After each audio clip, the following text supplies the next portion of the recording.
algo que tenga que ver con la neurobiología, digo, profundizarla. Voy a presentar la profundización que voy a hacer, lo anuncié bien esta tarde, ¿no? Entonces esto es uno de los fundamentos, digamos, que da mucho sentido a todo lo que hemos planteado, a esas investigaciones de que la mente surge de la actividad cerebral, ¿no? Surge de la actividad cerebral, y esto es el gran aporte de la neurociencia, digamos, olvida que no hay ninguna duda, ¿no?, de que la estructura y el funcionamiento del cerebro están diseñados por los genes, por supuesto, pero de lado por la calidad de las experiencias interpersonales, ¿no?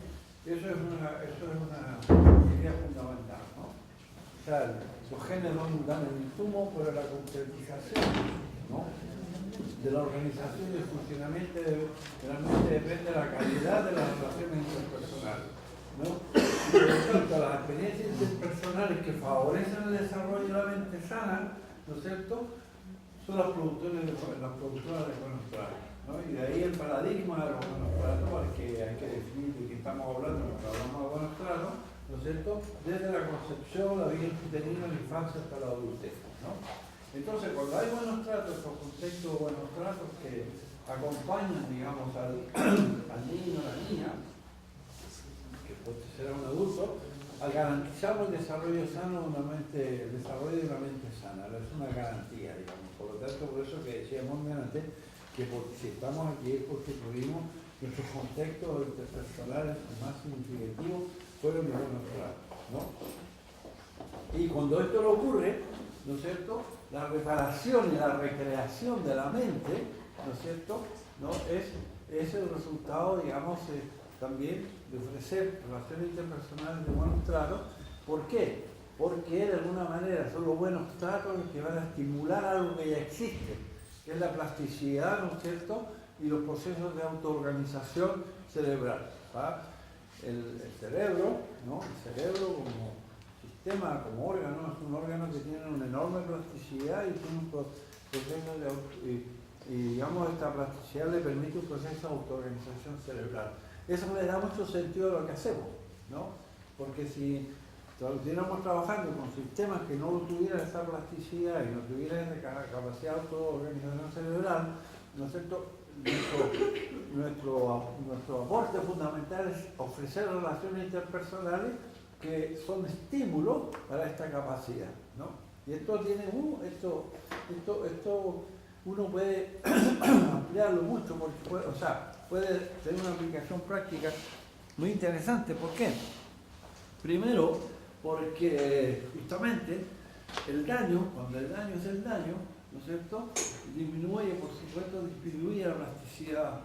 La plasticidad cerebral es enorme, ¿no? Pero es limitada, ¿no? Nada es ilimitado, por un lado. Y la capacidad de autoorganización cerebral depende de los estímulos que podemos proporcionar, ¿no? Los estímulos. Y mientras más creatividad tengamos para justamente ofrecer estos estímulos, ¿no?, más posibilidades tenemos, digamos, de entrar en sintonía con esa capacidad de autoorganización cerebral, ¿no? Y eso es muy interesante. ¿Por qué? Por eso que la traumaterapia, o sea, el modelo es un modelo, digamos, donde la creatividad del profesional tiene mucho espacio, ¿no? Mucho espacio. Por eso es que no hay ninguna técnica que es excluyente, ¿no? Porque cualquier técnica, ¿no?, como ustedes lo van a ver, arteterapia, hipoterapia, musicoterapia, terapia narrativa, todo puede ser. Lo interesante es justamente el poder, digamos, entrar en comunicación con esta capacidad de autoorganización cerebral y saber siempre de que en realidad la respuesta no necesariamente depende del estímulo, depende, digamos, de la estructura y de las condiciones en que se encuentra la estructura cerebral o la estructura de la mente de ese niño o esa niña. Y eso es muy interesante y muy importante. Y en eso, ¿por qué? El ejemplo que muchas veces damos, aquí es un ejemplo quizás un poquito banal en relación a lo que estamos hablando, ¿no?, es el ejemplo que damos. Si ustedes, digamos, tienen un coche, ¿no es cierto? Y en la mañana se levantan, ¿no es cierto? Y el coche no les arranca, ¿no? No les arranca el coche, ¿ya? ¿Qué es lo que hacemos todos? ¿No? Todos, o la mayoría, ¿no? Le damos a la llave de contacto. 1, 2, 3. Y si quieren también le damos con el acelerador. Vale, no pasa nada. No pasa absolutamente nada.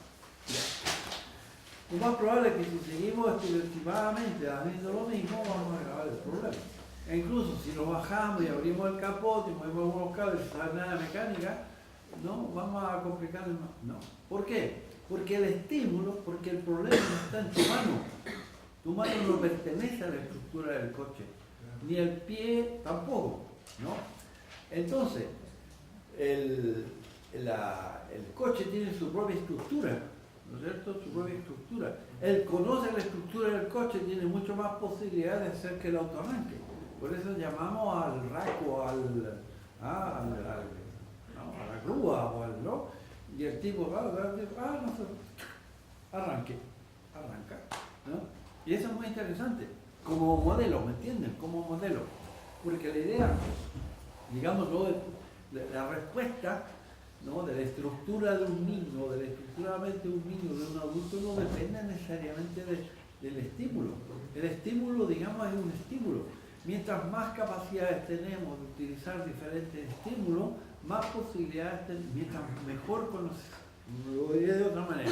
Mientras más conocimiento tengamos de la estructura y la dinámica de la estructura de la mente y del cerebro infantil, más decir, de la mente y la estructura del cerebro dañado, más posibilidades tenemos de utilizar los estímulos que son los estímulos más adecuados, por supuesto. Por lo tanto, digamos, ese es el gran desafío, ¿no? Y por eso que el espacio, la creatividad tiene mucho espacio en este tipo de modelos. Y por eso que muchos modelos, ¿no es cierto?, al final, como son focalizados en una sola línea, ¿no es cierto?, en una sola línea y son a veces muy sectarios, ¿no es cierto?, ¿no? Crean el tema, es que el problema es que el niño es el resistente. ¿Ah? El niño es resistente. Claro, el niño no es resistente. El niño, digamos, no responde al estímulo que, ¿no? El único o a los pocos estímulos que se le pueden ofrecer. Entonces, esa es la idea importante, ¿no? A veces es tan terapéutico leer un cuento todas las noches a un chiquillo o una chiquilla, en un clima, digamos, ¿no? Que hacer una sesión de psicoanálisis infantil, ¿no? Interpretativo, evidentemente, o sea, ¿no? Entonces, eso es muy interesante, digamos, cómo podemos articular diferentes capacidades en un equipo para justamente crear un proyecto que ahora le llamamos proyecto educativo terapéutico individualizado, a partir, digamos, del conocimiento que tenemos del funcionamiento de la mente de ese niño organizado por trauma. Y ahí viene otro concepto que también es interesante, que nos ayuda a nosotros, que es, ese niño tiene una mente organizada por trauma, ¿no? Que es diferente a una mente organizada por buenos tratos, ¿no? Entonces hacemos también una distinción, cómo es la mente organizada por buenos tratos y cómo es la mente organizada por malos tratos, ¿no? La mente organizada por trauma producido por los malos tratos. Entonces, bueno, es lo mismo, ¿no? Aquí es lo mismo, ¿no es cierto? ¿No? La mente organizada por buenos tratos es una mente integrada, ¿no es cierto? Una mente que tiene una plasticidad estructural que le permite permanentemente integrar los estímulos, la capacidad de autoorganización, ¿no? Gracias a estos contextos de buenos tratos, ¿no? Este es un ejemplo, por ejemplo, del buen trato. Cómo los buenos tratos son, digamos, el insumo más importante para facilitar el neurodesarrollo, el desarrollo de la relación. Por ejemplo, hoy día se sabe, este es un fotograma que muestra un poco, ¿no? Se sabe que es la estimulación, la calidad de la estimulación reflejada en esa foto, entonces que tiene que ver con la mirada, con la ternura, con la relación, digamos, con la comunicación analógica de la madre con su bebé, que hace de que en realidad, por ejemplo, si analizamos el área de Broca, ¿no es cierto?, que es el área del lenguaje verbal, ¿cómo se llega desde un recién nacido hasta un chiquitito de 2 años que ya tiene acceso a la verbalización de la experiencia? ¿No? Es gracias a la relación interpersonal, ¿no? Es gracias a esta estimulación que hace que exista una migración neuronal, que se creen redes neuronales, ¿no es cierto?, que permiten la emergencia del balbuceo. Por ejemplo, ustedes saben que el balbuceo ya existe en los primeros 3 meses, ¿no? El balbuceo se va haciendo cada vez más complejo, más interactivo a medida que el niño va aumentando en edad, ¿no? El balbuceo, digamos, ya crea interrelaciones. Uno puede balbucear con sus bebés, lo han hecho, las que son mamás aquí presentes. Es súper entretenido, digamos, porque ¿no? Uno conversa, ¿no es cierto? Y sube la velocidad, o sea, uno sube la velocidad al balbuceo, el bebito también no, sube el tono, lo baja, es algo delicioso, ¿no? Y cuando los ponen 2 bebitos de frente a frente y se comunican a través del balbuceo, eso es, ¿no? Es algo que, ¿no? Estéticamente maravilloso.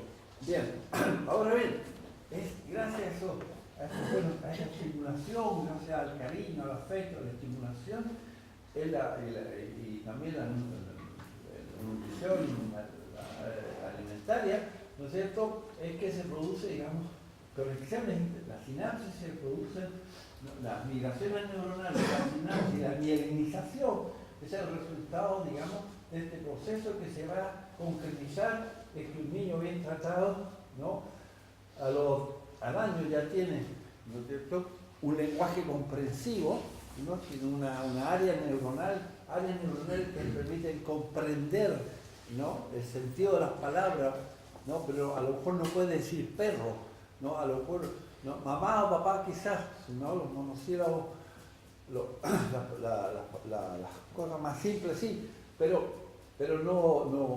puede comprender, ¿no es cierto?, comprende, tiene lenguaje comprensivo.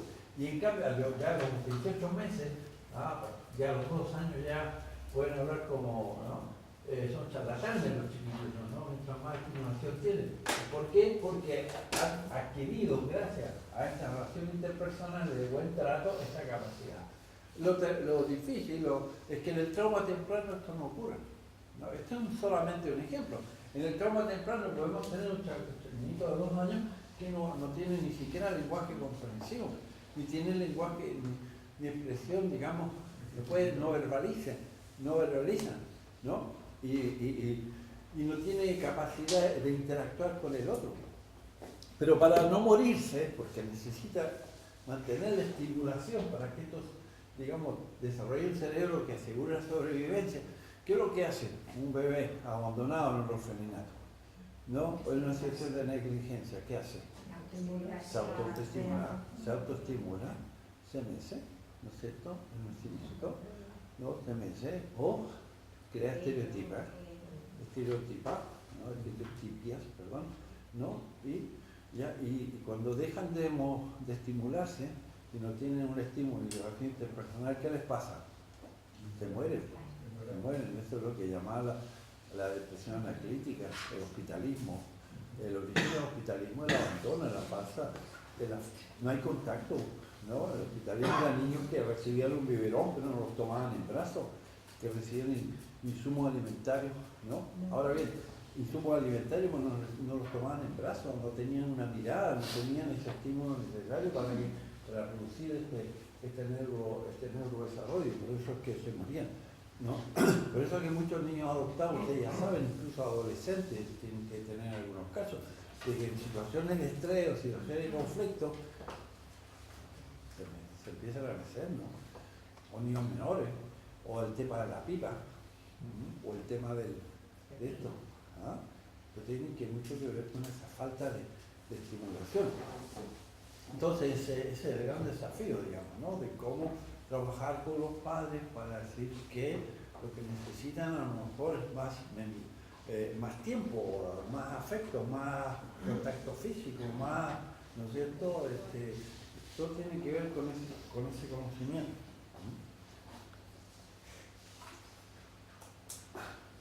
Eso es lo que acabamos de decir, ¿no? Bueno, entonces, claro, la configuración, ¿no es cierto? ¿No? La configuración del cerebro, gracias a los buenos tratos, es neurosecuencial, es vertical, ascendente, ¿no es cierto? Desde el tronco encefálico hasta el neocórtex, ¿no? Eso es lo que es importante, ¿no? Es lo que se llama el cerebro triúnico. Él va a profundizar. Él me dio ya una metáfora. ¿Cómo soy yo en relación a la... Soy el que prepara... Soy el que prepara... No sigamos porque aquí a lo mejor es animalista y no hay buen ejemplo, no es buena metáfora. Bueno, entonces, la neurodesarrollo, primero, la primera estructura que tiene que estar madura es el tronco encefálico, ¿no? El cerebro es triúnico, hay 3 partes en uno. Ahora es cuadrúnico, pero eso es porque nosotros le metemos, digamos, contribuimos al desarrollo del neurociencia, porque en medio del tronco encefálico y del sistema límbico hay una parte que se llama el encéfalo, ¿no? Pero bueno, entonces el tronco encefálico tiene que estar maduro, ¿no? Es el somático, ¿no? ¿Por qué? Porque el tronco encefálico es que una vez que el recién nacido ¿no? Está ahí, ¿no? Tiene que tener un sistema neuronal que le asegure el funcionamiento, digamos, de los órganos vitales, ¿no? Respirar, frecuencia cardíaca, digestión, regulación de temperatura, manejo, digamos, del estrés, ¿no? Eso está en el tronco encefálico, ¿no? El tronco encefálico debe estar maduro. El trauma temprano que comienza la vida intrauterina nos produce troncos encefálicos inmaduros, ¿no? Y por lo tanto, digamos, dificultad de apego, por lo tanto, dificultad de la modulación del estrés, que significa ya el cambio de la vía intrauterina a la vía, digamos, aérea, ¿no? La prematuridad, que muchas veces también está relacionada, no siempre, pero está relacionada con el trauma intrauterina, también es un desafío, porque el tronco encefálico es inmaduro y eso por eso es que necesitan incubadora, ¿no es cierto? Necesitan incubadora, es decir, la incubadora es un útero artificial, ¿no es cierto?, que le procura tiempo para la maduración del tronco encefálico, ¿no?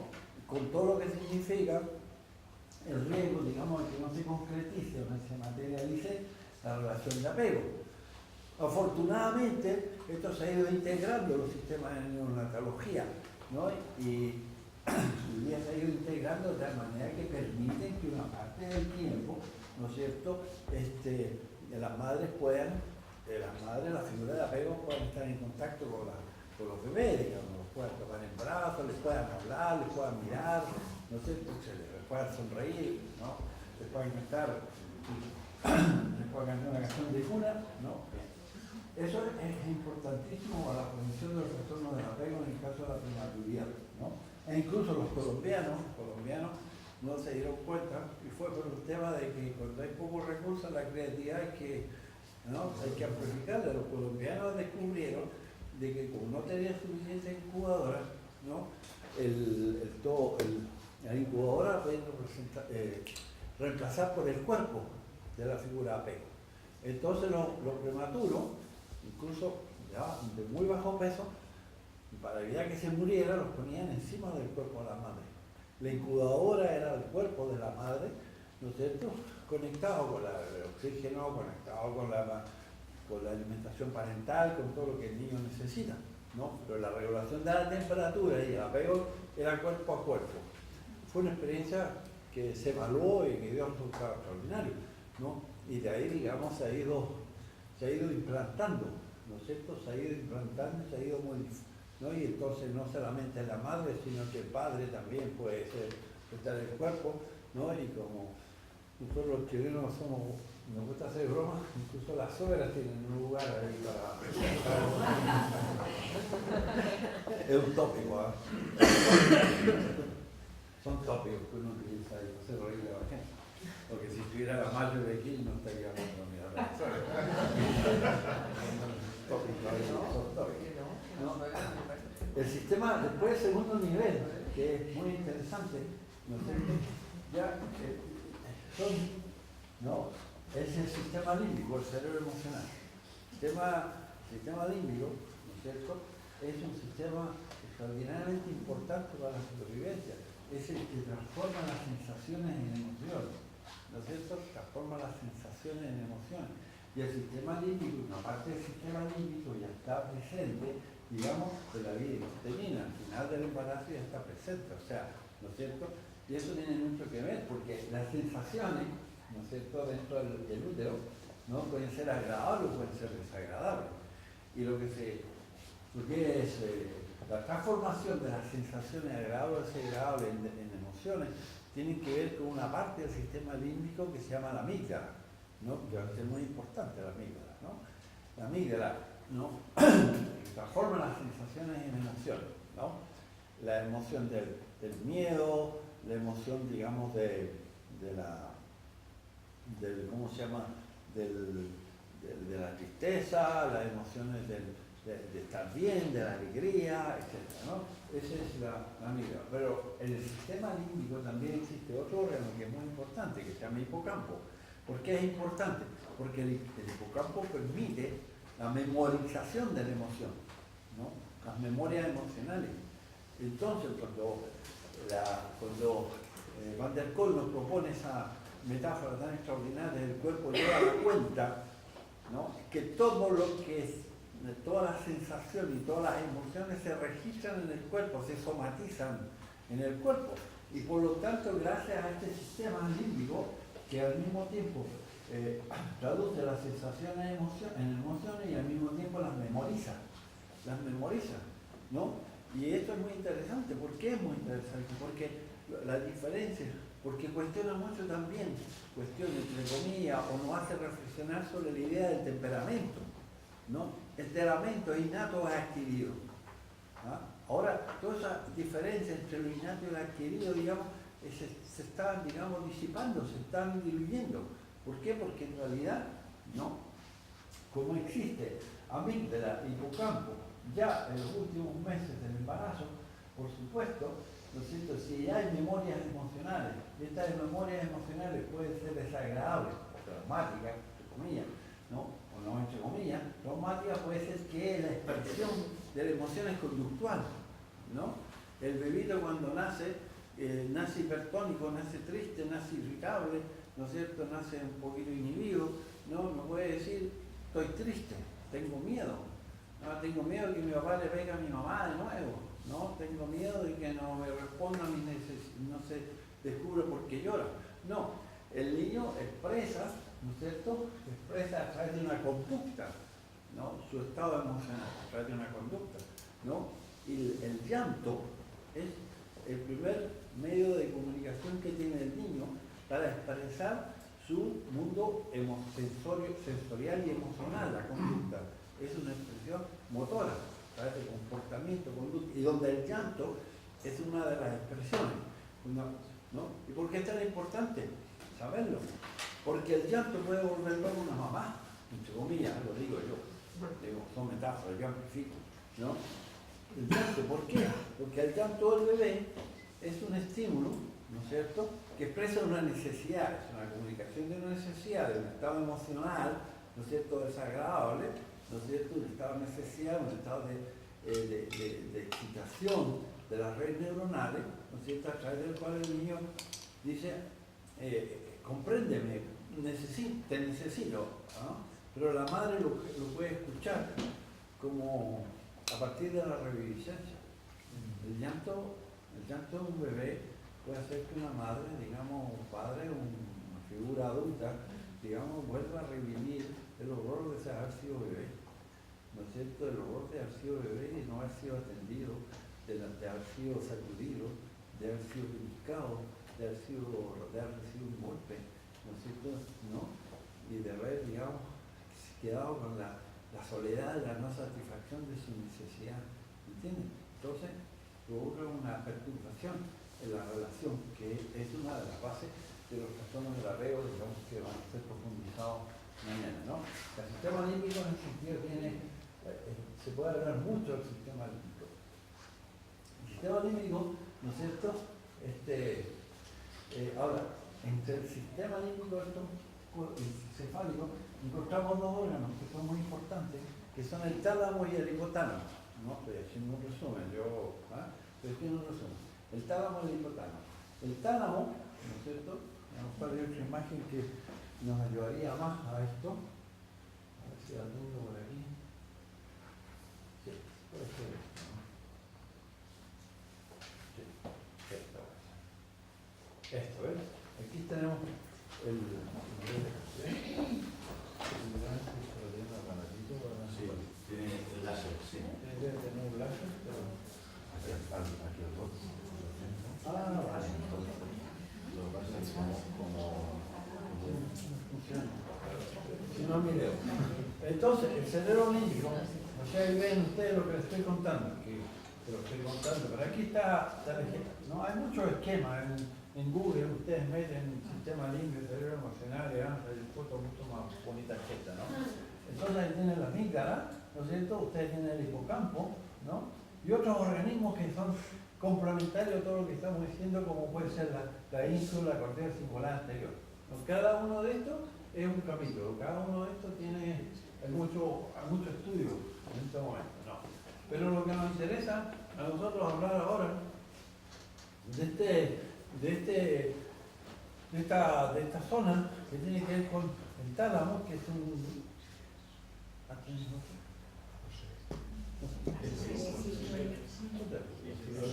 no, es que al ser un uso se pierde.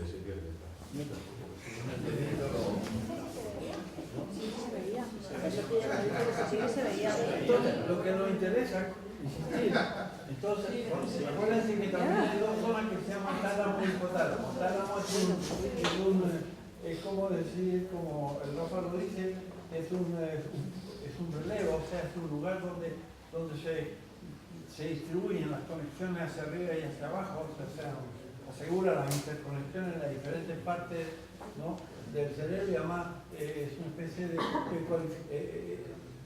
regulador, regula. Y el hipotálamo, digamos, evidentemente que tiene que ver con las respuestas inmunológicas, neuroendocrinas y las respuestas de estrés, el hipotálamo. Bueno, vamos a quedarnos ahí porque después nos interesa también darle mucha importancia cómo se organizan los glóbulos prefrontales. Los buenos tratos favorecen la buena organización y la coordinación entre estas diferentes zonas o áreas cerebrales que son las que permiten la sanidad mental, ¿no? El desarrollo sano. Los glóbulos prefrontales, sobre todo la zona orbitofrontal, tiene una importancia fundamental, porque si bien es cierto, la amígdala es un organismo que no reflexiona, emociona, pero no reflexiona, ¿no? La amígdala, digamos, imagínense ustedes que de repente hay una serpiente. No, si no hay. No. Entonces, la amígdala no reflexiona si hay o no hay serpiente. La amígdala reflexiona en función de un instinto de supervivencia, de una emoción que es el miedo, ¿no? Y entonces solamente después, ¿ya?, la vía corta, ¿no?, que es la vía corta, la amígdala reacciona a través de un comportamiento. Si yo digo hay una serpiente y ustedes ven una cosa parecida, ¿no?, la miran y ustedes no van a pensar, ¿no?, ustedes van a tener una reacción que va a ser, van a buscar algo para defenderse, o bien van a buscar la puerta y arrancarse, ¿no? No voy a utilizar el ejemplo de los ratones, porque el patriarcado ha utilizado los ratones para descalificar a las mujeres. Eso no lo vamos a usar, vamos a hacer la serpiente, ¿no? Entonces, en cambio, esa es la vía corta, pero después, ¿no?, la vía corta, pero si ustedes, digamos, de repente, ¿no?, entra alguna señal, activa el prefrontal, se activa el prefrontal, que permite que la reflexión y el pensamiento, ¿no es cierto?, module la activación de la amígdala, ¿no? Y se pregunta, oye, ¿será serpiente? Como hay una serpiente en una sala de... No, esta es una sala, no hay serpiente, aquí no hay serpiente, esto es una exageración de este hombre que nos quiso asustar, esto no es una serpiente. No, aquí no hay serpiente, es un juguete, ¿no? Alguien se la guió, ¿entienden? Entonces la reflexión que tiene que ver con la conexión de la corteza cerebral en todas sus estructuras, ¿no?, ¿no es cierto?, al servicio de la amígdala, ¿no es cierto?, la amígdala se calma, es la reflexión que se calma.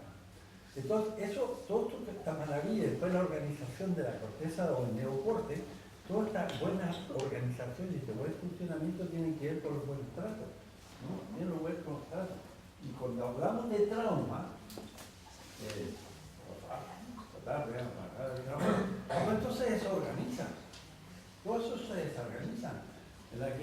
La que toma el control es la amígdala está hipersensible. La amígdala, digamos, los estímulos que pueden ser estímulos de la vida cotidiana, ¿no?, producen una reacción de estrés, una respuesta de estrés exagerada, ¿no es cierto? Alzar la voz, ¿no?, apaga la tele, es hora de ir a acostarte, ¿no?, etcétera. Todo eso está descodificado, no hay conexión, una conexión, digamos, funcional con el lóbulo frontal, y la respuesta es huida o ataque, ¿no es cierto? Huida o ataque. Entonces, esto explica, digamos, lo que llaman los trastornos conductuales. Digamos, los trastornos conductuales tienen que ver con la desorganización, ¿no es cierto?, y la falta de coordinación entre las diferentes áreas de la mente, del cerebro y de la mente, ¿no? En los casos más serios, digamos, no es solamente desorganización. En los casos más serios, severos, el estrés produce atrofia cerebral, o sea, no solamente se desorganizan, sino que hay pérdida de sustancia gris, es decir, se pierden los cuerpos neuronales, eso es lo terrible, digamos, ¿no? Y una cantidad de chiquillos o chiquillas, ¿no?, y de adultos que se les pone la etiqueta de minusvalía psíquica. ¿De qué estamos hablando? Estamos hablando de atrofia cerebral por negligencia, por falta de estímulo, por falta de cariño, ¿no? Todos son cortitos, dice la gente. Es cortito, la mamá es cortita, es mamá, ¿no? Y no es que sea cortita, ¿no?, endógenamente cortita, sino que no recibió la estimulación mínima necesaria para asegurar su neurodesarrollo, y por lo tanto, digamos, sus funciones cerebrales están todas alteradas, no solamente cortita a nivel cognitivo, sino que también inteligencia emocional, también en las conductas adaptativas, etcétera, etcétera. Ahora, ustedes saben que hay dos hemisferios. Los buenos tratos, digamos, son estimulación e insumos necesarios para que se integren, ¿no?, para que se desarrollen y se integren los hemisferios derecho e izquierdo a través del cuerpo calloso, ¿no? Esta maravilla que todos nosotros tenemos, ¿no es cierto?, de poder tener dos hemisferios con funciones diferentes pero integradas, ¿no es cierto? Eso es producto de los buenos tratos, ¿no?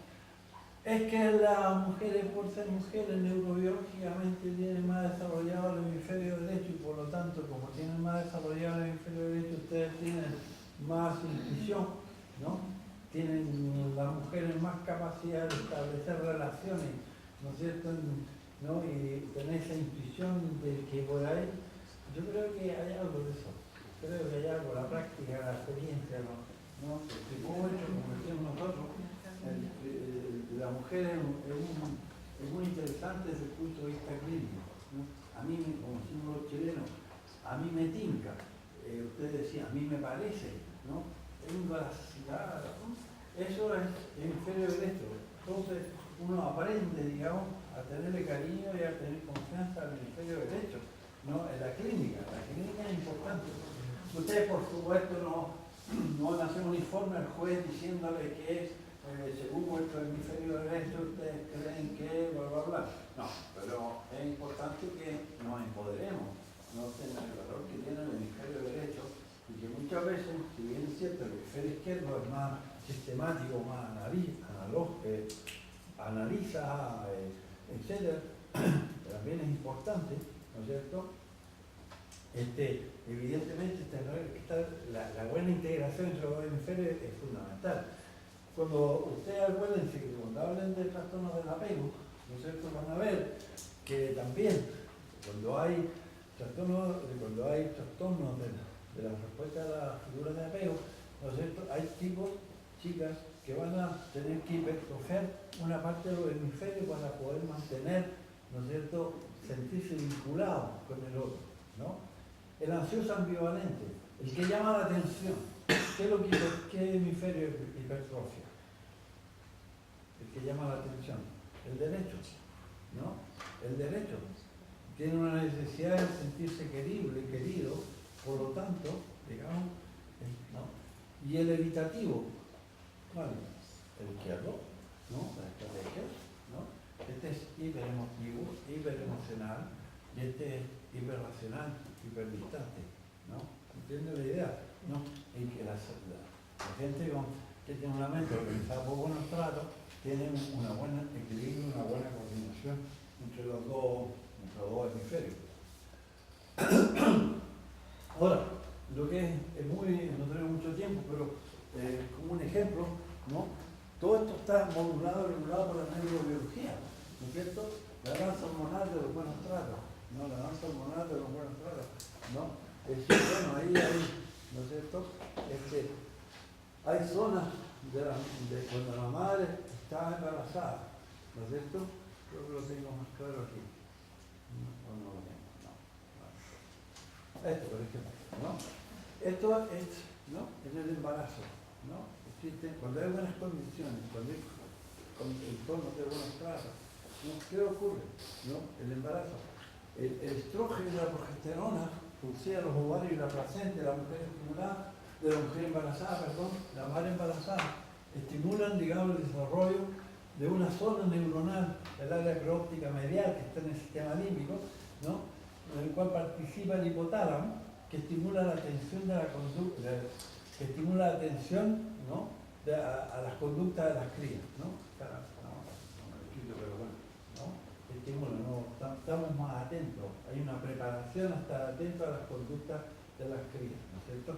Gracias a los buenos tratos, o sea, el buen acompañamiento del embarazo es fundamental, es una garantía, digamos, de que esta mamá, digamos, va a tener una buena estimulación de esta área preóptica medial, del hipotálamo, ¿no es cierto?, que el sistema límbico y encéfalo, ¿no?, está entre los dos, ¿no es cierto?, y que de alguna manera es lo que va a predisponer que ella va a tener la atención dirigida hacia las conductas y hacia las necesidades de las crías, ¿no?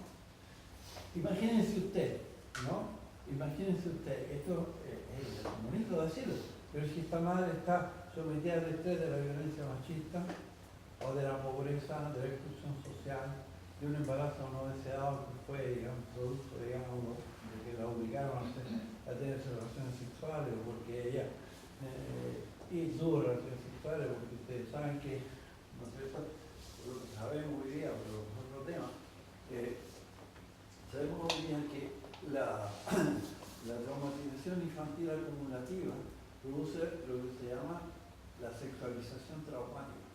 La sexualización traumática es que los niños y las niñas descubren desde muy pequeñitos que las áreas, las zonas eróticas calman o alivian momentáneamente el dolor, ¿no es cierto?, indescriptible producido por la negligencia, el terror de las palizas, y también, por supuesto, la sexualización traumática tiene que ver con el abuso sexual. Bien. Entonces, claro, este tema, ¿no es cierto?, de la sexualización traumática hace que muchas mamás, que muchas mujeres, ¿no es cierto?, busquen tener una relación, ¿no? Y de esa relación, mientras más tienen relaciones sexuales, más posibilidades tienen de quedar preñados, o sea, de quedar embarazadas, ¿no es cierto? Y por lo tanto, ¿no?, en esos contextos, digamos, donde el saber que está embarazada, ¿no?, es una carga más a la situación difícil que está viviendo, esto que parece muy interesante, ¿no?, no se produce como tiene que producirse, ¿no? De nuevo volvemos, la neurobiología, ¿no es cierto?, está muy influenciada por los contextos, por la calidad de los contextos de vida de las personas, ¿no? Eso es un elemento fundamental que nos aporta también la investigación neurocientífica. Existe un aumento considerable de la oxitocina. La oxitocina es una hormona maravillosa la hormona de los cuidados, la hormona del placer, la hormona del amor, etc. ¿no? Entonces, en un útero bien tratado, en una madre bien tratada, un embarazo bien acompañado, ¿no es cierto? No solo, digamos, la oxitocina se libera, ¿no? O se aumenta, se produce en una cantidad, en gran cantidad para provocar el parto, ¿no? Estimula los centros de las emociones positivas, ¿no? Y la motivación, ¿no? Entre ellos, digamos, el núcleo accumbens, la amígdala, que aumenta la sensibilidad a las señales del bebé, ¿no es cierto? Es decir, que el buen trato, ¿no es cierto?, del entorno produce, digamos, ya una sensibilidad a las señales del bebé, ¿no? Entre las dos, después del parto, ¿no? Son algunas ideas que me parecen interesantes, ¿eh? Tras 2 y las 4 semanas después del parto, las redes neuronales del temor, ¿no? Que tienen que ver con 2 estructuras del cerebro emocional que se llama la ínsula y la amígdala, que ya son muy sensibles al llanto del bebé, ¿no? Lo que moviliza, digamos, las madres, digamos, a calmarlo, ¿no? El llanto del bebé moviliza a la madre bien tratada, ¿no es cierto?, que se siente bien acompañada, ¿no?, a calmar, ¿no es cierto?, el llanto del bebé, ¿no? Porque, digamos, algo le pasa al niño, ¿no? Algo le pasa al niño, ¿no? Por lo tanto, van a movilizar a la mamá a calmarla, ¿no? A partir de los 4 meses, ¿no?, algunas regiones del hipotálamo y la corteza frontal son más activas y regulan las emociones, como el miedo, ¿no?, reprime la reacción de la amígdala a los estímulos desagradables. La madre, por experiencia, está más segura y reacciona a forma más flexible a los requerimientos de sus crías. La experiencia hace de que hay un paso, de que aquí, digamos, la madre está mucho más relajada, ¿no?, en contexto de buenos tratos, no en contexto avanzado. Por supuesto, la experiencia. Yo me digo, mi madre, digamos, yo soy el segundo de 9 hermanos. O sea, mi madre ya, por el tercero o el cuarto, ya, esto ya no tenía la misma purificación. ¿Ustedes se imaginan lo que significa el aislamiento social de una mujer embarazada? ¿No? El aislamiento social de una mujer embarazada que no tenga apoyo afectivo, lo que significa, lo que significa el embarazo en la adolescencia, si tomamos en cuenta todos estos factores, lo que significa, si tomamos en cuenta todos estos factores, el impacto que tiene, digamos, el estrés de la violencia machista, ¿no?, de la pobreza, ¿no?, de la falta de sostén social, ¿no?, la importancia que tiene desde el punto de vista preventivo del acompañamiento de la mujer embarazada, ¿no? Como que de alguna manera, ¿no es cierto?, yo no soy quien para aconsejar lo que tienen que hacer las mujeres, pero si el feminismo se transforma en un feminismo activo, podría ser que uno de la gente del feminismo activo se deja acompañar a las mujeres en este periodo tan importante que es el embarazo, ¿no es cierto? ¿No? Porque hay muchas mujeres inmigrantes, ¿no? El aislamiento de las mujeres inmigrantes es un tema, ¿no?, está muy presente, ¿no? Y sería como crear redes de apoyo, ¿no? Existen asociaciones que lo hacen, que hacen un trabajo extraordinario, pero si se podría generalizar, sería algo muy interesante desde el punto de vista preventivo, ¿no?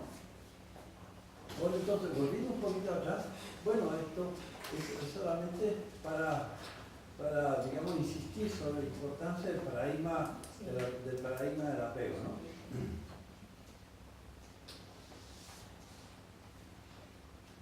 Ahora, los aportes de ahí ya entramos más allá en el traumaterapia, obviamente, los aportes de la biopsicosociotraumatología, ¿no? Los traumas por experiencia de dolor y estrés extremo y límite, ¿no? Cuando estamos hablando de trauma, no estamos hablando de problemas, no estamos hablando de conflictos, no estamos hablando del estrés del día a día, ¿no? Estamos hablando de acontecimientos o de procesos traumáticos. Hay autores que hablan del estrés bueno y del estrés mórbido, ¿no? O sea, se necesita una cierta cantidad de estrés para provocar estimulación, ¿no?, para el neurodesarrollo, ¿no? El estrés no es necesariamente, los estresores, se necesitan cierta cantidad de estresores para tener, ¿no es cierto?, para poder preparar el organismo, el cerebro, a las respuestas de estrés para hacer frente al desafío de la adaptación. Pero aquí estamos hablando de otra cosa. Aquí estamos hablando de amenaza contra la vida, contra la integridad física, ¿no es cierto? Y que es resultado de un encuentro interpersonal violento, maltratador, que implica una amenaza vital, ¿no? Es una amenaza vital. Y no estamos hablando de una más amenaza una vez, porque le han dado mucha importancia al sentido, ¿no? Durante mucho tiempo se defendió la idea de que el trauma, ¿no es cierto?, dependía del sentido que le daba a la gente, del sentido que le daba a las personas. Pero cuando hablamos de trauma infantil, ¿no?, el tema del sentido pasa a ser un segundo plano, ¿no? Lo que tenemos que considerar siempre es que el trauma, que es una agresión, ¿no es cierto?, que es un maltrato por acción o por omisión, es productor de sufrimiento, es productor de dolor y es productor de una respuesta de estrés. Y donde la respuesta de estrés es de tal intensidad, ¿no?, de tal intensidad que sobrepasa, ¿no es cierto?, que sobrepasa los recursos naturales de las personas. Incluso la respuesta de estrés produce, es parte del problema, ¿no es cierto? Es parte del problema la respuesta de estrés. Por eso se llama respuesta de estrés traumático. Se llama respuesta de estrés traumático. ¿Por qué? Porque la respuesta de estrés produce una activación de los órganos vitales que están al máximo y que producen un malestar, ¿no? Un malestar semejante a la amenaza de muerte, ¿no? La sensación de la muerte. No sé si habrán estado ustedes en una situación de estrés extremo. Yo sí lo he estado, pero bueno, no tengo por qué hablar de mi experiencia personal. Yo he estado en una situación de estrés extremo. Pero también de repente, algunas situaciones, ojalá que no les pase nunca, pero a veces uno volando en un avión, ¿no es cierto?, con turbulencia de alta intensidad, uno está en una situación de estrés extremo. ¿Y cómo reacciona el organismo? El organismo reflexiona y dice, no, aquí esto es desagradable, pero no es una amenaza vital, ¿no? Porque los aviones son la forma más segura de viajar. Claro, sí, claro. Uno se lo puede meter aquí en la cabeza, pero si la cosa está dando tumbo ya más, yo les aseguro que si además dura eso más de 15 minutos, si dura una hora o 2 horas, como puede ocurrir a veces, de los viajes, digamos, atravesando el Atlántico, ¿no es cierto? Entonces la reacción que tiene el cuerpo es una reacción como que existe una amenaza vital. ¿Y qué es lo que siente? ¿Qué es lo que siente uno? Siente que el corazón se va a estallar, siente que ya no puede respirar, siente que es una hiperactivación muscular, digamos, que es casi incontrolable, es una sensación de pánico, ¿no? ¿Entiendes? ¿No? Entonces ahí podemos entender lo que vive un niño, ¿no? Un niño pequeño frente a una situación que por carencia, por ataque, ¿no es cierto?, está viviendo sobre el organismo, ¿no? La reacción de estrés, la respuesta de estrés empieza a ser parte del sufrimiento y por lo tanto, digamos, lo que va a vivir el chiquillo, ¿no es cierto?, es que está sobrepasado los recursos naturales para autorregularse, ¿no? Y va a sentir indefensión, va a sentir desamparo, va a sentir terror, ¿no es cierto?, la sensación de estar viviendo una catástrofe sin salida y sin sentido.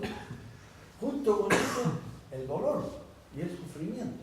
Y ustedes ahora, con el tema del hipocampo, de la memoria, ¿no?, de las memorias emocionales, esto queda como memorias emocionales, se registran como memorias emocionales, ¿no?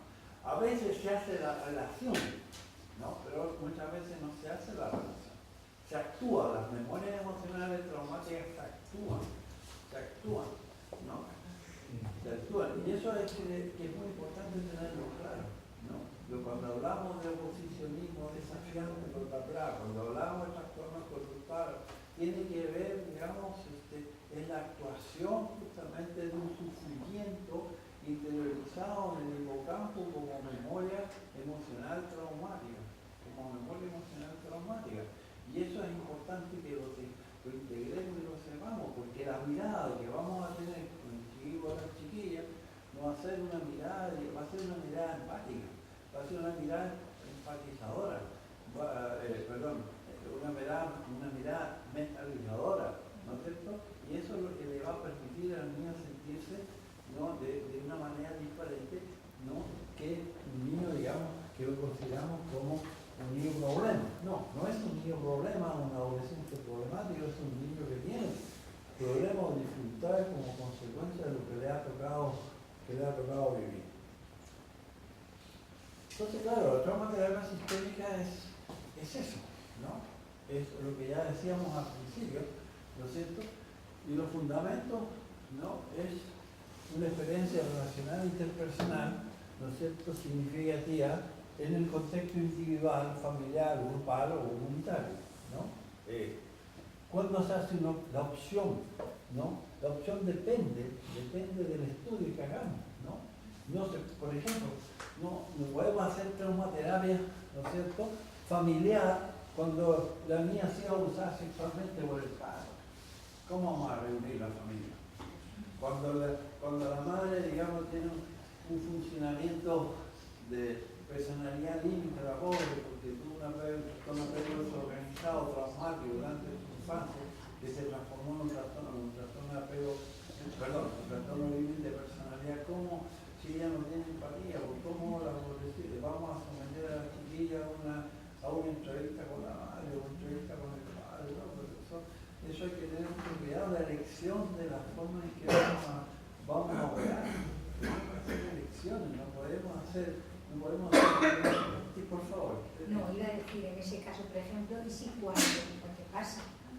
Bueno, esto muy recientemente nos ha pasado una situación, si de pronto hay una sentencia en la que dice que sí tiene que tener visitas, porque los padres, bueno, después de un trabajo que se ha hecho, después de unos abusos sexuales muy fuertes, ¿no? Muy fuertes, o sea, violación, aunque tengamos que decir abuso, y cómo de pronto, cómo puedes enfrentar a una cría con 10 años, ¿no?, a decir hay una sentencia, tanto que la sentencia dice eso, que ahora ya ha salido de la cárcel, que nos ha podido demostrar que todo lo que había podía ser, a pesar, en fin, de que ha dicho no claramente, eso primero, trabajarlo, o sea, eso primero, trabajarlo tú es difícil, ¿no? Ya es decir, los sentimientos, ¿no?, que se te provoca y luego, y eso por desgracia, yo ahí siempre me quedo con la frase esa que tú siempre dices, bueno, yo siempre de que estamos en un mundo adultista, ¿no? Eso es lo primero,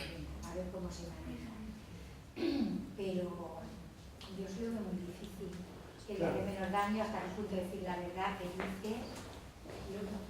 Claro, yo me la puedo sacar con otra palabra, yo me la puedo sacar con otra, depende, antes me podría sacar con el depende, yo me podría sacar con, claro, yo podría decir, bueno, cuando uno se mete en esto, se mete en donde la ética del riesgo está siempre presente, ¿no? La ética, el ser ético implica riesgo, ¿no?, que hay que asumir, ¿no? Si una sentencia me dice, ¿no?, que agreda a una niña de 10 años, ¿no?, yo... hay que defenderla, ¿no? Hay que pelear. Claro, yo pelearé como sea, yo argumentaré como sea, pero a mí, no sé si a ti, pero depende de lo matar, a mí nadie me puede obligar de facilitar un encuentro de un padre abusador que no ha tenido ningún trabajo personal para justamente elaborar sus propios traumas no resueltas que lo llevaron a abusar sexualmente a su hija, con una niña, digamos, que no digamos... Nosotros lo hemos hecho, ¿no? Es decir, que no, que por supuesto no era pertinente, de momento eso sigue adelante así. Pero ¿qué pasa? Tiene un hermano que también ha sufrido abuso y uno de los abusos también era obligar a que abusara de la hermana, ¿no? Está vivo los contrarios. Este hermano está en un centro y al hermano sí que se ha considerado, sí que han considerado pertinente que el hermano tenga ahora visitas con los padres, ¿no? El hermano está súper dañado.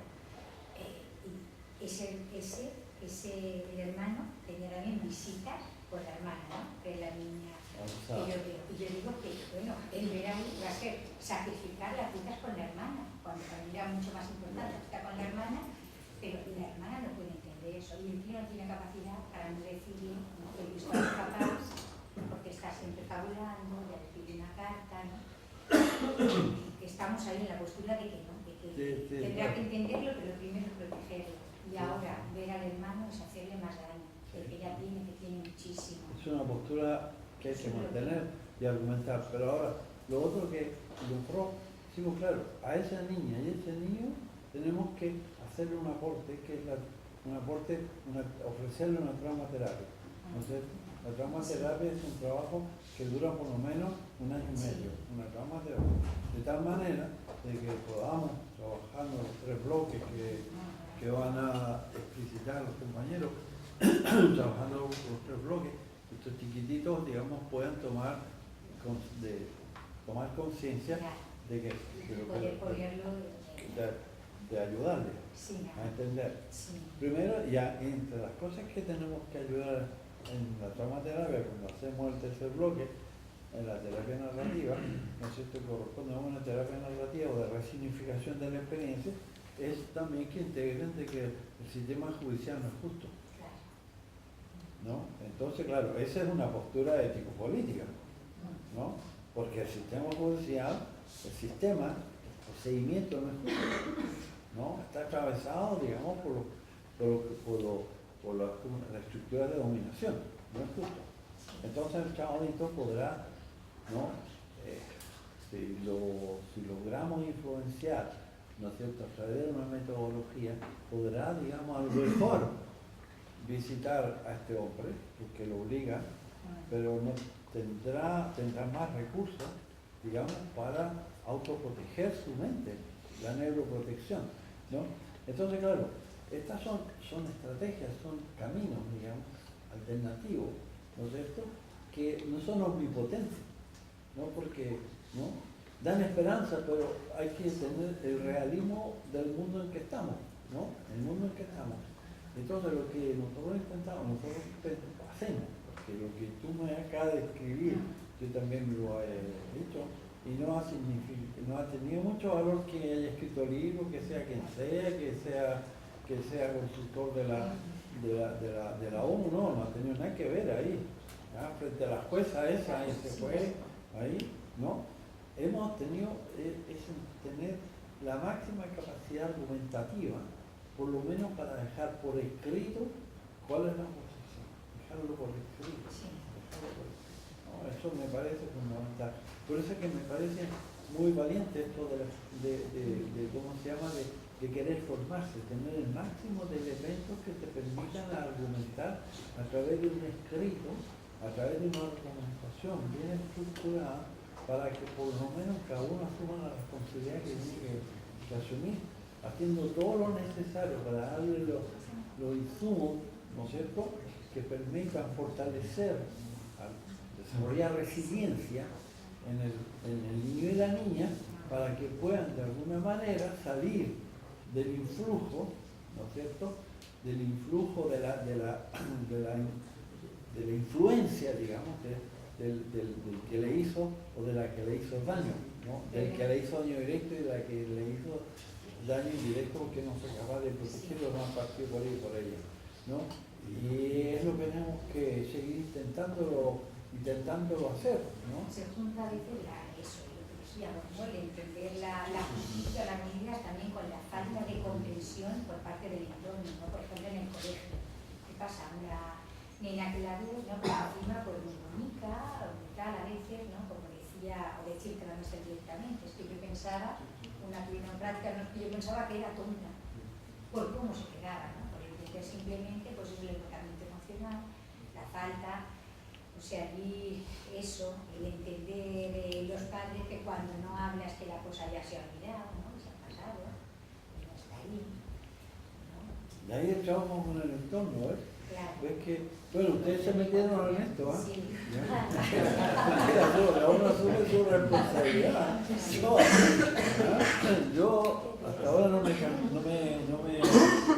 nunca burnout. ¿Por qué? Porque en realidad el burnout tiene que ver no solamente con los recursos personales que uno tiene que ver con la capacidad que uno tiene de vincularse con buena gente, ¿no? El burnout, el riesgo burnout burnout o de qué tiene mucho que ver con el aislamiento, con la creencia que uno puede solo, ¿no? Claro, cuando uno trabaja en equipo y nos dividimos el trabajo y además tenemos, digamos, confianza o nos empoderamos nuestra capacidad de disipación, de argumentar, ¿no? Y por lo menos y vamos a ir a la escuela y vamos a tratar de encontrar las alianzas necesarias, ¿no? Alguien se va a movilizar y no nos vamos a olvidar que la escuela es importante, ¿no? Que vamos a encontrar recursos, vamos a encontrar redes, ¿no? Eso me parece interesante, pero también es interesante que sabemos que tenemos límites, o sea, hay límites, o sea, no hay límites, o sea, no, y eso también, no. Ahora, lo que me parece muy importante, también lo han descrito mucho las últimas investigaciones sobre resiliencia, que la resiliencia emerge más cuando somos coherentes, no cuando buscamos los resultados. O sea, cuando uno busca el éxito, ¿no? De alguna manera condiciona, ¿no? Cuando uno es coherente, ¿no? Puede desarrollar el máximo de coherencia, ¿no es cierto? Y se la juega durante un tiempo, uno crea una esperanza de la resiliencia, que la esperanza de la resiliencia no es el resultado inmediato, es a mediano o a largo plazo, ¿no?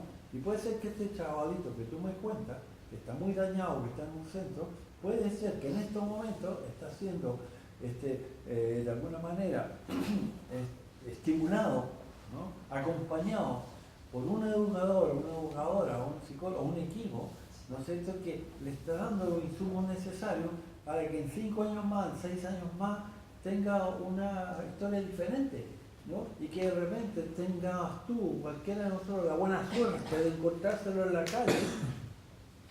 Así te conozco. ¿Ah? Tú tenías el mismo color de pelo. Estás más viejita, pero te conozco, ¿no? Y te conozco porque te presentó a mi señora y mis hijos y si no fuera por ti, yo no habría sido lo que soy ahora. Y claro, uno pensó que lo que había hecho que no había servido para nada y que la jueza nos había, no lo voy a decir groseramente, ¿no? Y pensábamos que, y de repente, ¿no? Por lo tanto, el tema de la coherencia es muy importante. El tema, cuando nosotros planteamos que digamos que el objetivo es tener éxito en el aquí y ahora solamente, ojalá que lo tengamos, ¿no? Que tengamos resultados inmediatos, ojalá que lo tengamos. Pero también todas las investigaciones sobre resiliencia plantean más el apoyo a las dinámicas de coherencia y de coherencia de equipo, ¿no? Hay un PETI, como llamamos ahora, un programa educativo terapéutico individualizado, ¿no? Y se trabaja de una forma coherente. ¿Por qué? Porque se ha hecho una hipótesis. Se ha hecho una hipótesis sobre el daño que tiene ese chico, considerando tanto los factores individuales como los factores relacionales, como los factores familiares, los recursos resilientes que existen en la familia extensa. Se ha hecho un proyecto, se ha hecho un programa y se mantiene la coherencia y mantiene el tiempo, la noción de permanencia en el tiempo de ese proyecto, de ese programa. Y sabemos que si somos coherentes, los resultados no los vamos a tener a corto plazo, los vamos a tener a mediano o largo plazo. Claro, desgraciadamente la cultura dominante hoy día cada vez más es la cultura del resultado inmediato y con el menos costo posible.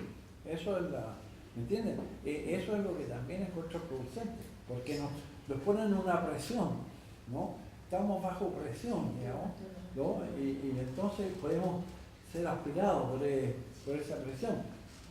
Porque si ahora nosotros estamos hablando, digamos, justamente, de que en realidad nuestras intervenciones tienen como objetivo influenciar las redes neuronales, ¿no? Las redes neuronales, y las redes neuronales, una vez que están organizadas, ¿no?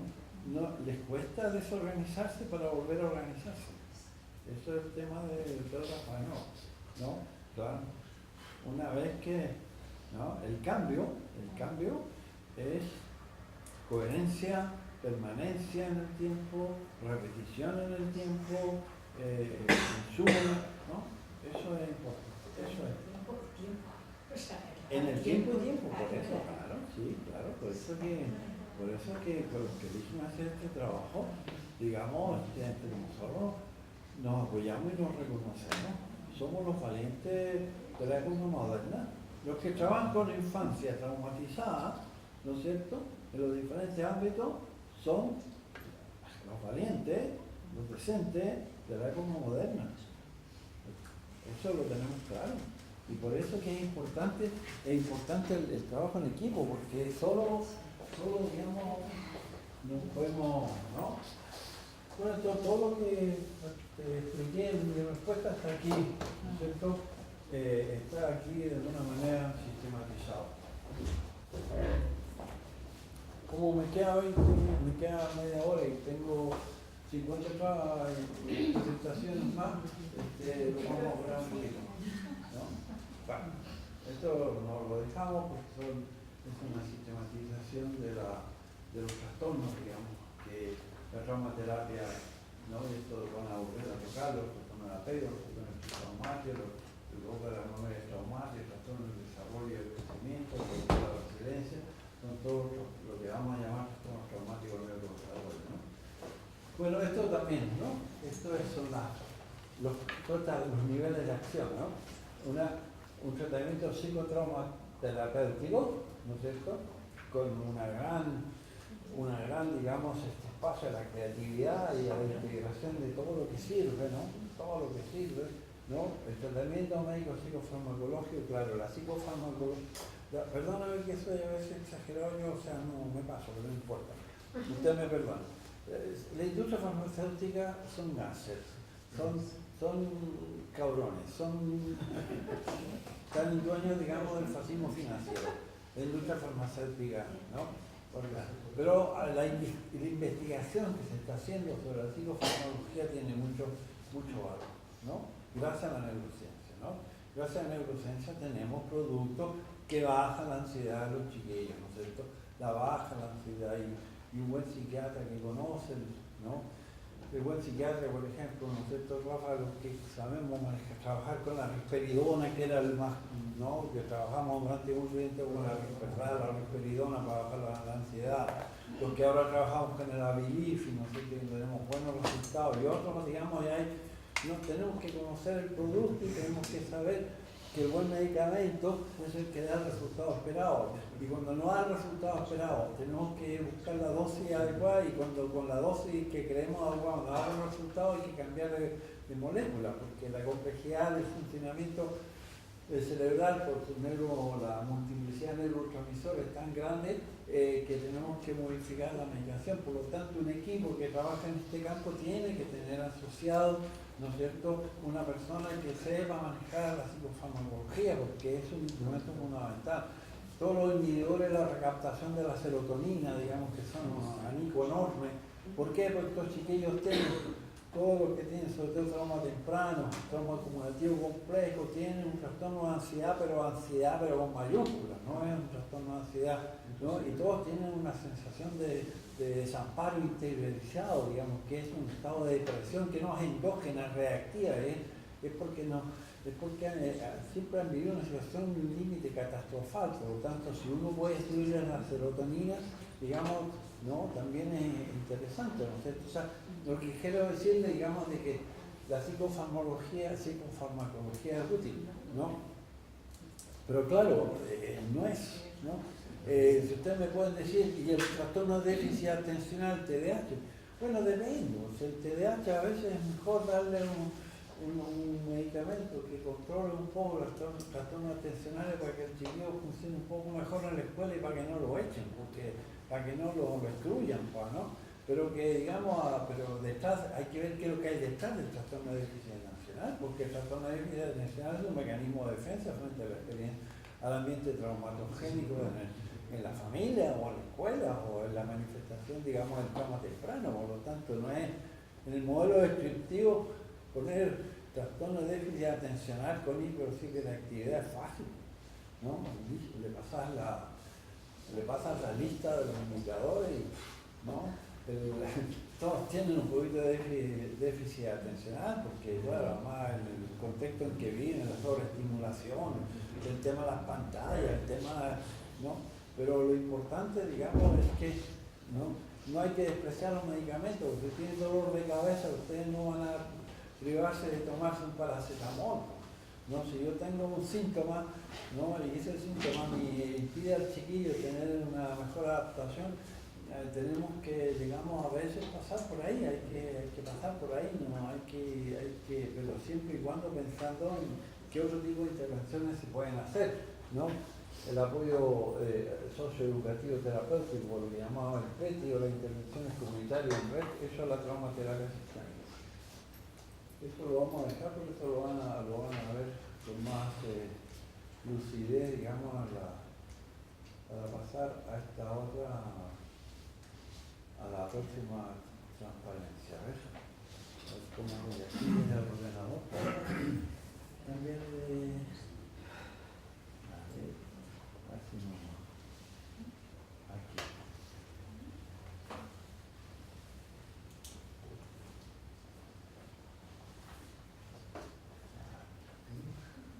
A ver qué más les puedo aportar.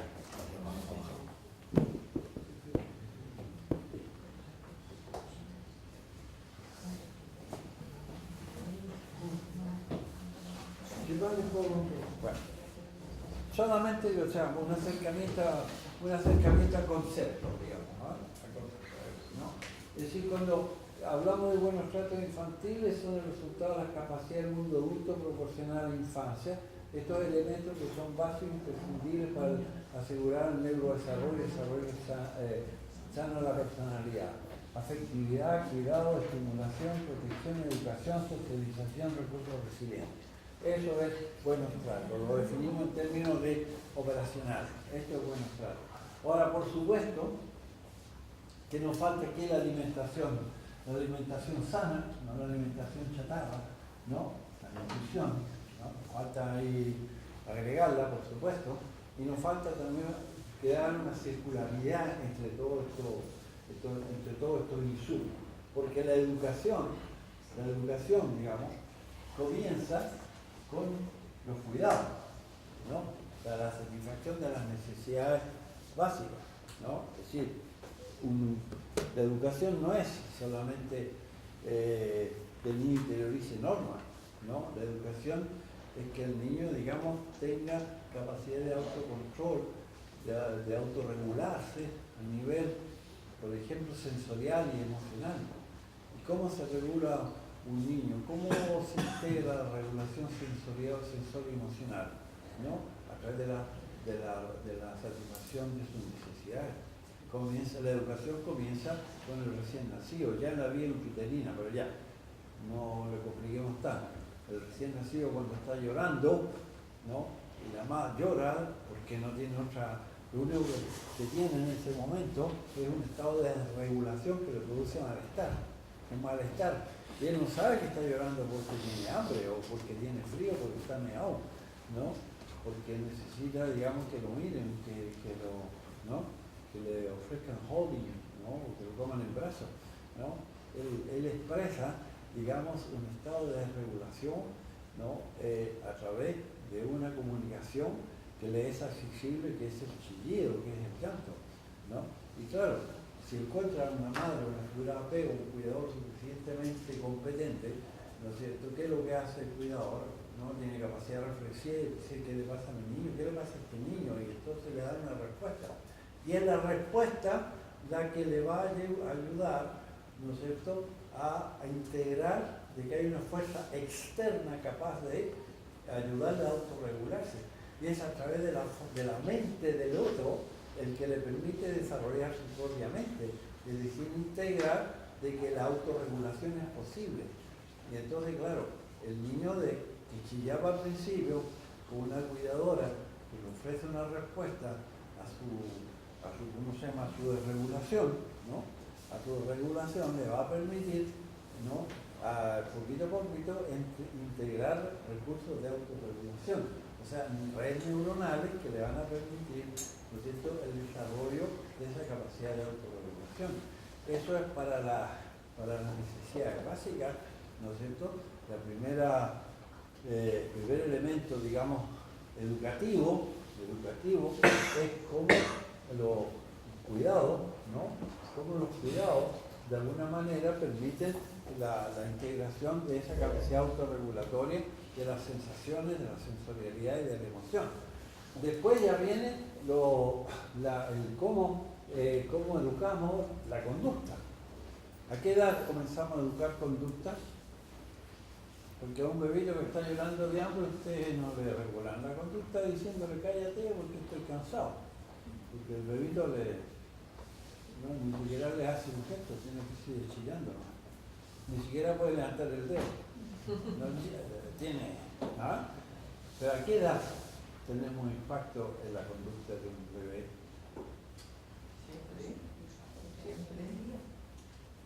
Siempre en el sentido, digamos, de lo que estamos diciendo.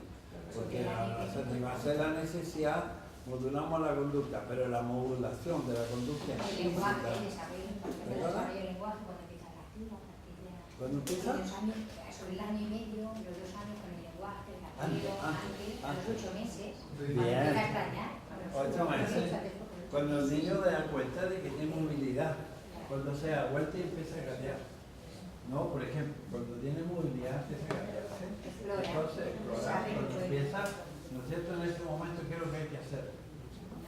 No conductual, no es cierto? No hay que hacer mucho discurso, porque si hacemos discurso ya, no conductual, no con mucha ternura, ¿no es cierto? No, va el chiquitito gateando, ¿no es cierto? Justo a la plantita o justo a tirar el cordón, ¿no es cierto? No. Entonces eso es estimulación de redes neuronales base del autocontrol conductual, ¿no es cierto? No hay la semántica, puede ser que nos entretenga a nosotros, sentir una explicación, no, porque la plantilla es un ser vivo, porque etcétera, etcétera.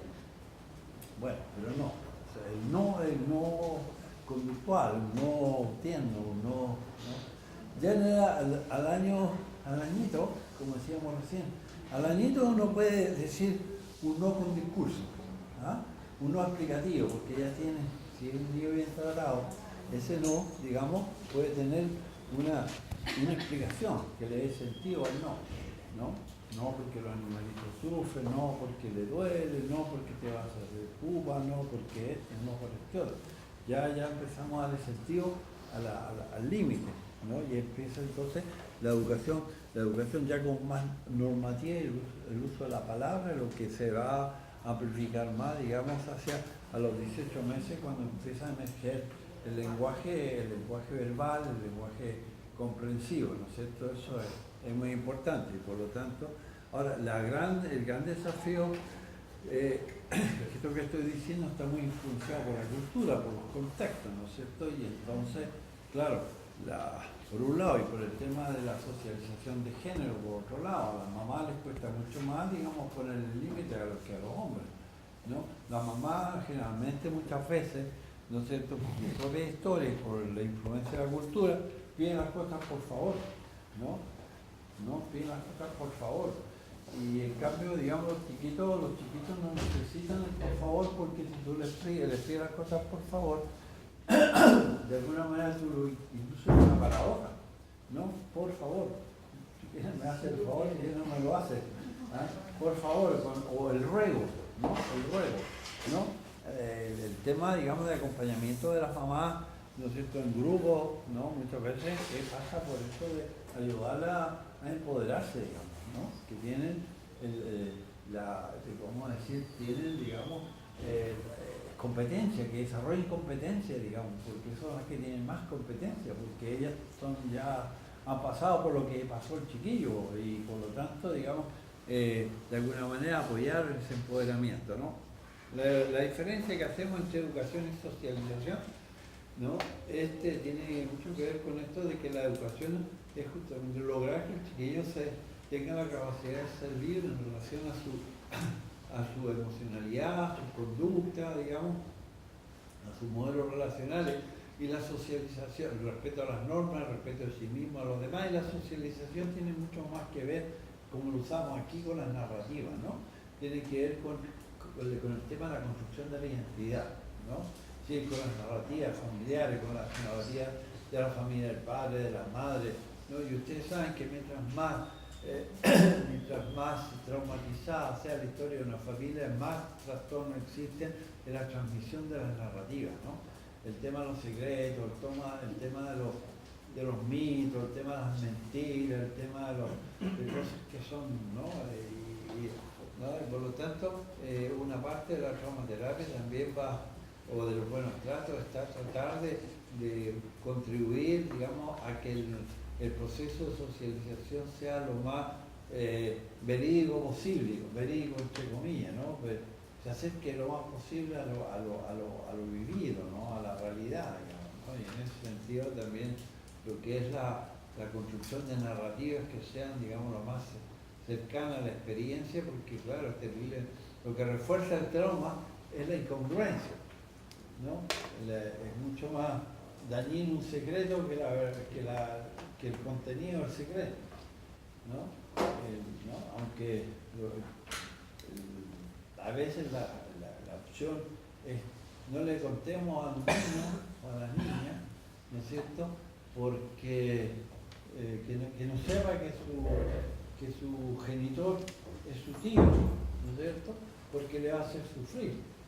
Pero resulta que lo que le hace mucho más sufrir el secreto de su origen, que a largo o mediano o largo plazo, que sepa que tiene un genitor, ¿no es cierto? Que en realidad un genitor no es más que un genitor, ¿no? Un genitor no es más que un genitor es un fenómeno biológico.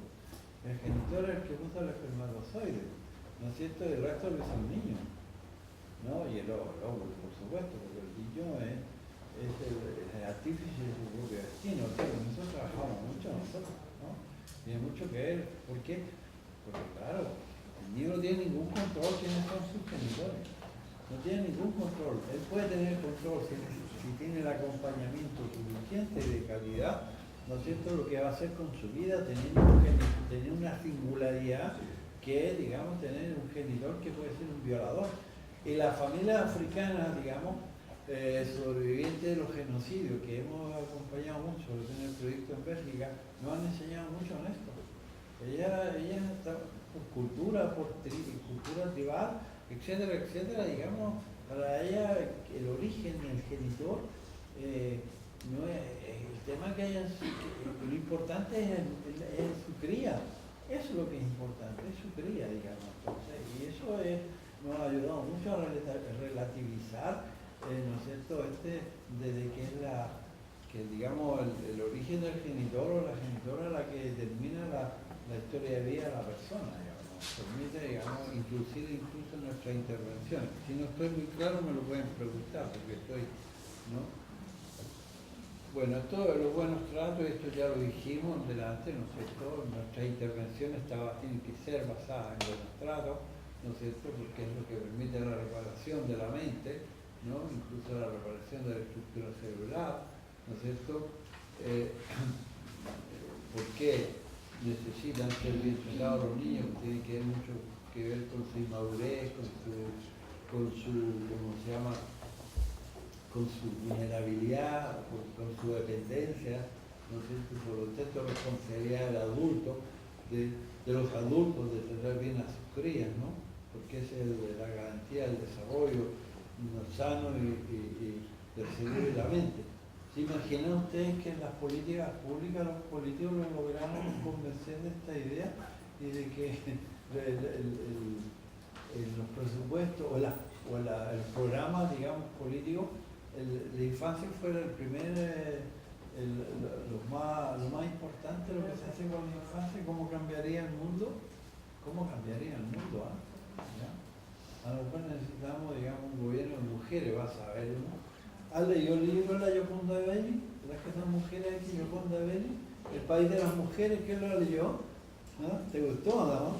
Es lindo, ¿no? El país de las mujeres, ¿no? Así se llama, ¿no? El país de las mujeres. Gioconda Belli, una escritora nicaragüense, que es muy bello, es una metáfora maravillosa de qué pasaría si en realidad la sociedad los estados fueran dirigidos por mujeres, ¿no? es bonito, ¿no? Está bien escrito, encuentro yo, te hace soñar un poquito, ¿no? Porque no es un modelo excluyente del hombre, ¿no? Es un modelo incluyente, ¿no? Del hombre ¿no? Y los hombres cómo se asocian, digamos, cuando entienden de que en realidad, digamos, es benéfico para todo el mundo, especialmente para las crías, es muy bonito eso. Bueno, esto ni siquiera los más, entre comillas, los más progresistas le hemos podido pasar el mensaje. Tuvimos una presidenta mujer chilena, que es Michelle Bachelet, que intentó hacer en su primera, digamos, periodo, intentó hacer esa cosa muy interesante, le apoyamos lo que pudimos, digamos, ¿no? Pero después la cosa no fue, porque los contrapoderes son tan poderosos que, ¿no? Como los que votan son los adultos, y si no los convencen, no pierden las elecciones, ¿no? Eso ya lo hemos hablado, digamos, eso ya lo hemos, ¿no? Esto también ya lo conté. Esta fórmula siempre la aplicamos nosotros en nuestro trabajo porque nos ayuda, digamos, como una especie de metáfora en el lío que nos metimos, ¿no? Es decir, que los buenos tratos son una producción social en la cual nosotros estamos implicados como profesionales, ¿no? Entonces, los buenos tratos son una producción social, para eso necesitamos recursos comunitarios, ¿no? Aquí nos situamos nosotros, profesionales, digamos, en la infancia, o profesionales que trabajamos con infancia y contextos más significativos como la familia, ¿no? Son los recursos comunitarios. La comunidad nos paga por ese trabajo, no nos paga como merecemos, pero nos pagan, ¿no? Tampoco nos cuidan como merecemos, nos tenemos que autocuidar, ¿no? Porque, ¿no? Entonces, digamos, los recursos, mientras más adversos sean los contextos, tendrían que haber más recursos comunitarios. Una falta de nuestra fatiga profesional es el desajuste entre los recursos y entre los contextos adversos, ¿no? Ustedes que trabajan, sobre todo en el programa CISNE se llama el programa, ¿no? Ahí, digamos, el contexto, el contenido mismo, el trabajo, un contenido complejo, duro, ¿no? Pero bueno, ¿no? Entonces son las heroínas, los héroes de la época moderna están por aquí, ¿no? Lo otro, digamos, es que, bueno, el buen trato tiene que ir en la buena ecuación entre competencias parentales y necesidades infantiles, ¿no es cierto? Competencias parentales y necesidades infantiles. Ahora, claro, esta ecuación que tiene que ser equilibrada, ¿no es cierto? Tiene que ser relativamente equilibrada, por lo menos en esta segunda parte. Nosotros, ustedes, trabajamos, ¿no es cierto?, tratando de apoyar competencias parentales en el marco de la familia, ¿no es cierto?, competencias parentales, promover, apoyar, rehabilitar, ¿no? Y al mismo tiempo, digamos, tratamos de influenciar la sensibilización de las necesidades infantiles, que son necesidades, ¿no? Digamos, que tienen que ver también con el daño, son necesidades especiales. Los niños que ustedes atienden, tanto en el terreno de la adopción como en el terreno del proyecto cine o en el terreno de otros proyectos, ¿no es cierto?, son niños que tienen necesidades especiales, ¿no? Que necesitan, digamos, intervenciones especializadas, especiales, por la historia de vida que tienen, ¿no? Entonces, ahora bien, también todo esto nos sirve porque mientras más graves sean las incompetencias parentales, más necesidades especiales tienen los niños, ¿no? Evidentemente, ¿no? Eso es el tema. Por eso es que hablamos de competencias parentales terapéuticas en el caso del acogimiento familiar y en el caso de la adopción, ¿no? Porque son necesidades que tienen estimulantes especiales debido al proceso de trauma complejo o trauma acumulativo temprano que han vivido estos chiquillos. También desde el punto de vista del tercer pilar de la trauma terapia, de nuestra propia, de lo que hacemos nosotros, ¿no? Nosotros primero, por ejemplo, digo yo siempre, o sea, lo digo y me lo aplico, para poder trabajar con padres, uno tiene que tener resuelto su propia relación con sus propios padres, ¿no? Tenemos que tener pacificados historias, ¿no? Sí, claro, hasta los 30 años venía la compañía que tiene menos de 30 años todavía tienen tiempo. Pero los que tenemos más de 30 años, 5 ya, tenemos que estar en paz con nuestros padres. O sea, tenemos que dar, por lo menos, tenemos que, no tenemos que seguir luchando para que sean los padres que teníamos derecho a tener, digamos. Fueron como son producto de una historia, son producto de unas circunstancias. ¿No es cierto? Tenemos que aprender a exonerar. Lo que llamo exonerar, los profesionales que trabajan en la infancia, que trabajan con familias, tienen que exonerar a sus padres. ¿Qué es lo que es exonerar? No significa perdonar, ¿no?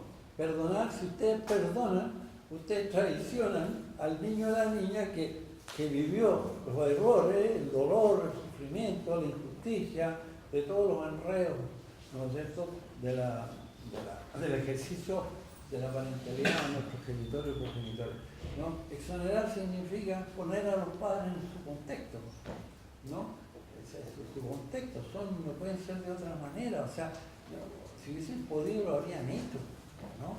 Y como estamos, aunque pasemos por momentos difíciles de repente, ¿no? Pasamos por momentos en que somatizamos, que tenemos una crisis de ansiedad, o un poquito de eso, etcétera, etcétera, pero estamos, ¿no?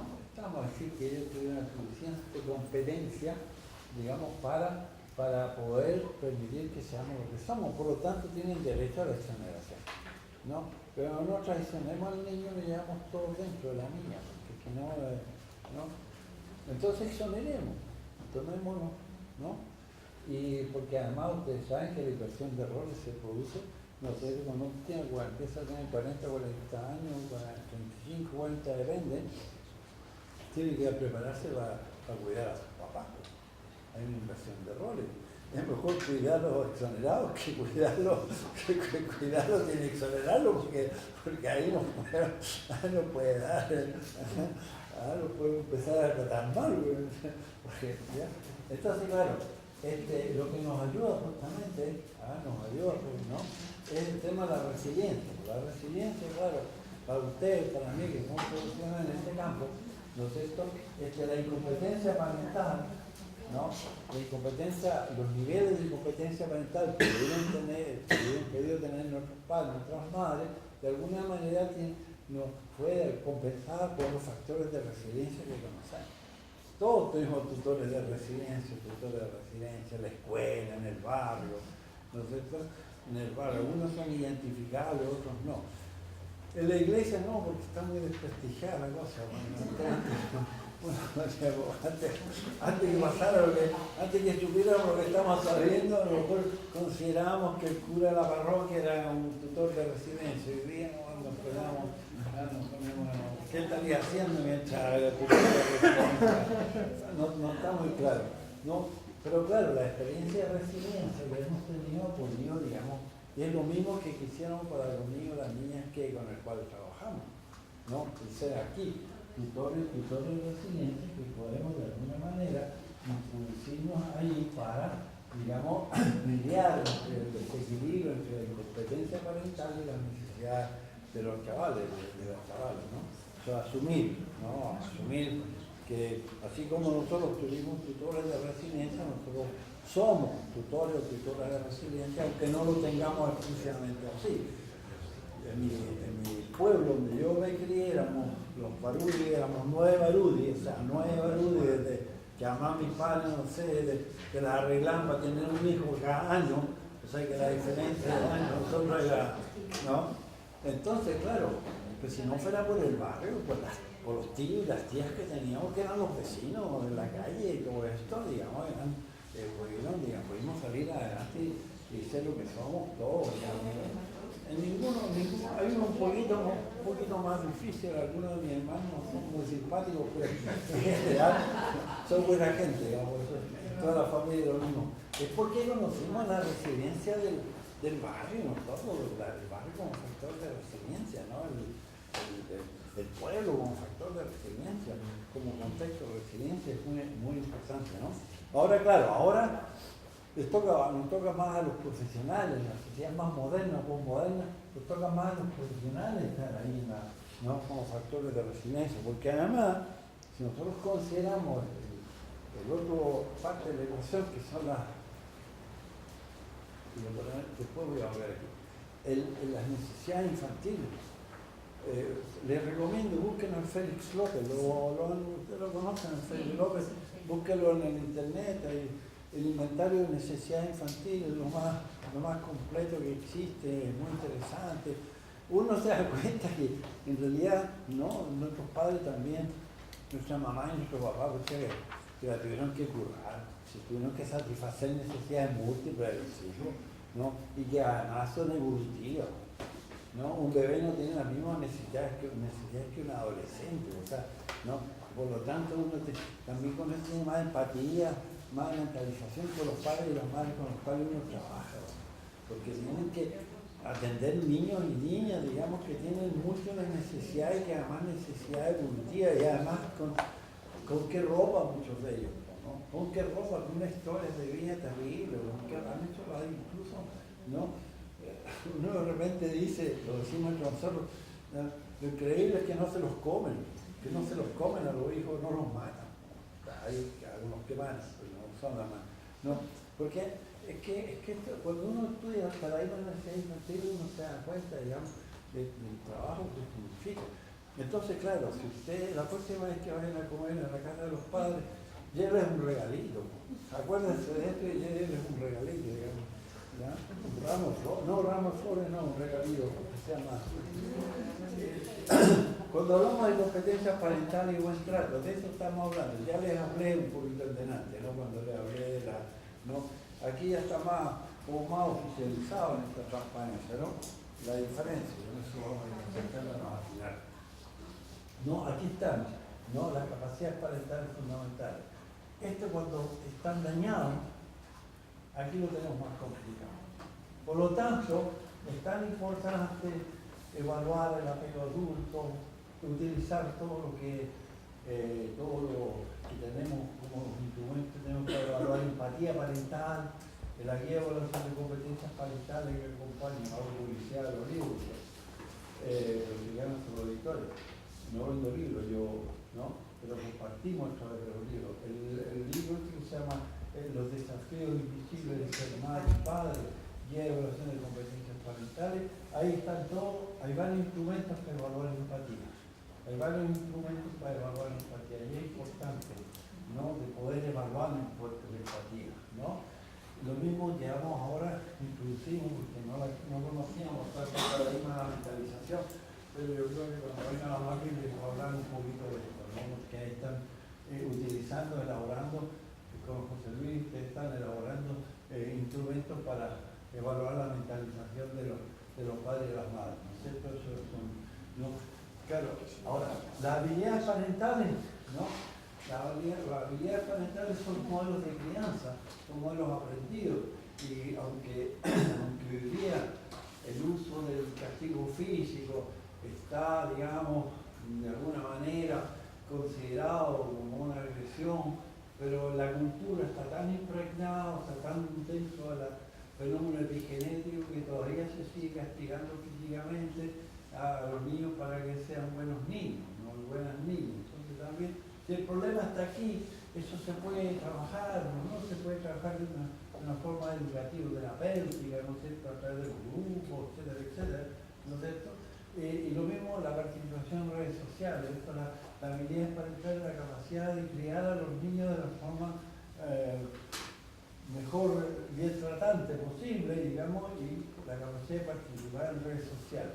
Y la plasticidad estructural también, digamos, es fundamental porque no es la capacidad que tiene el cerebro maternal, el cerebro paterno, de la mujer, para poder, digamos, adaptar la respuesta a las necesidades de los hijos como personas singulares, ¿no? Mi mamá decía que nos quería a todos igual, aquí nosotros le decimos a nuestra mamita ya, sí, claro, te queremos, pero sabíamos que el segundo o el tercero era los privilegiados, pero no importa. Ella estaba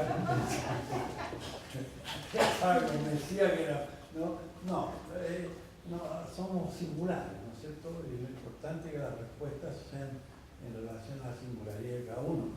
Y lo otro, que sea la capacidad para acompañar el crecimiento, el desarrollo de la cría, ¿no? Esto es concepto importante, ¿no? Que va acompañado, por supuesto, debe ir acompañado de un proyecto y de un programa para, ¿no? La parentalidad bien tratante, claro, la parentalidad, por eso que lo que hemos escrito le hemos dado mucha importancia, estudiamos, etcétera, la base biológica, lo que llamamos la danza hormonal, ¿no? La danza hormonal, el libro que estamos escribiendo aquí ahora colectivamente, hay un capítulo que es la danza hormonal de los buenos tratos, en el cual hemos estudiado, revisado la importancia de la oxitocina, la vasopresina, la prolactina, los opioides endógenos, y me falta uno, la dopamina, me falta. ¿No es esto, Rafa? Me falta la dopamina, ya. ¿No? Rafa. Entonces, lo que es interesante también en la investigación es que la cantidad y la calidad de la prevención de esta hormona depende de los cuidados de los buenos tratos recibidos en la infancia y de la adolescencia. Eso está estudiado, ¿no es cierto? Hay estudiado, ¿no? De que, ¿no? Estas hormonas que son producto de la neurobiología, ¿no es cierto? La cantidad y la calidad dependen de los buenos tratos. Claro, o sea, ¿no? Y de ahí, digamos, ¿no? Es tan importante este paradigma para mejorar, digamos, la situación de la infancia, ¿no?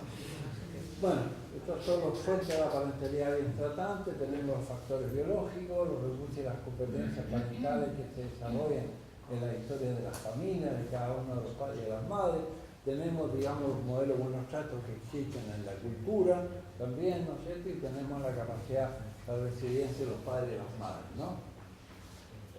Bueno, ya eso hemos hablado, ¿no? Aquí lo único que quería decir solamente que se necesita satisfacción de necesidades, se necesita estimulación, que se necesita, perdón, los niños necesitan el tema de la autoridad, la autoridad de competencia. Tenemos el derecho, tenemos autoridad porque somos competentes, la competencia, autoridad de competencia, eso es fundamental. El sistema neoliberal le hace creer a los niños, digamos, que tienen los mismos derechos que los padres. Si se les ocurre, digamos, que se les tener un iPhone a los 8 años, ¿no? El sistema le hace creer que el deseo es tan importante como la responsabilidad. Entonces los padres y las madres también, y los profesores y todo el mundo tienen un gran problema en este campo de cómo ejercer, ser respetado, digamos, por sus competencias, ¿no? Y el tema de la identidad también ya lo hablamos, ¿no? Ahora, en la perspectiva de género, bueno, ustedes, las mujeres, son biológicamente cuidadores y productores. Bueno, la neurobiología, la naturaleza le da una serie de recursos, pero eso no excluye que los hombres también tengamos capacidades, ¿no es cierto? Y por lo tanto, desde la perspectiva masculina, los hombres también podemos tener todas las capacidades para cuidar. No podemos embarazarnos, no podemos amamantar, ¿no? Sería el cómo que pudiéramos, ¿no? Si tuviéramos todo, digamos. Pero, ¿no es cierto? Evidentemente, digamos que los modelos de nueva masculinidad permiten, digamos, el ejercicio real de los buenos tratos y tampoco tenemos que desesperarnos si no logramos implicar a los padres, ¿no? Hay miles y millones de niños y niñas que han salido adelante gracias a las madres, a la abuela, a las tías y a las hermanas. Si el padre no participa, y a pesar de todo lo que hemos intentado hacer, se jodieron. ¿Qué le vamos a hacer por ahora, después? ¿No? En todos nuestros programas que tenemos, de muchos años que tenemos en Barcelona, siempre son las mamás, las tías, las abuelas que se implican. Bueno, los hombres los cuesta mucho más implicar. Realmente hay una sorpresa, En la adopción tenemos más implicación de padres, en la adopción. Pero en los programas destinados a niños, digamos, protegidos por maltrato, la movilización de los padres es más complicado. El contacto físico, eso ya lo hablamos. Esto también con esto voy a terminar para que no se canse. Esto es muy interesante, ¿no? Este modelo está muy interesante. Es como la satisfacción de las necesidades, ¿no? Este ciclo de excitación, relajación es una de las bases para el desarrollo del apego seguro, ¿no? Y de la resiliencia primaria. O sea, el niño se desregula porque tiene una necesidad, la madre o el adulto o cuidador responda adecuadamente porque tiene empatía, porque tiene modulación emocional, porque tiene modelos de acción, ¿no es cierto? Modelos de crianza, responde a la necesidad de las crías, el adulto, digamos, calma, produce alivio, relaja, ¿no es cierto? El niño gratifica, ¿no? Que gratifica, un niño, ¿no? Es gratificante el solo hecho de ver cómo se queda dormido después de tomar el biberón, después de mamar, ¿no es cierto? Y después que le hemos cambiado los pañales, etcétera, etcétera, gratifica porque con el contacto visual, con la sonrisa, con el movimiento, con todo el hecho de alimentarse, gratifica, ¿no es cierto? Entonces, claro, es un proceso en el cual el niño se siente sentido, satisfecho, se relaja, se calma y interioriza la noción de ser querible, ¿no? De que la relación interpersonal con el adulto es un lugar seguro, podría ser un modelo interno de trabajo que es el del apego seguro y desarrolla resiliencia primaria. Esto es la base, una de las bases de la traumaterapia. Ahora, ¿cómo lo hacen ustedes con un adolescente de 14 años? Bueno, esa es otra cosa, ¿no? Esa es otra, ¿no?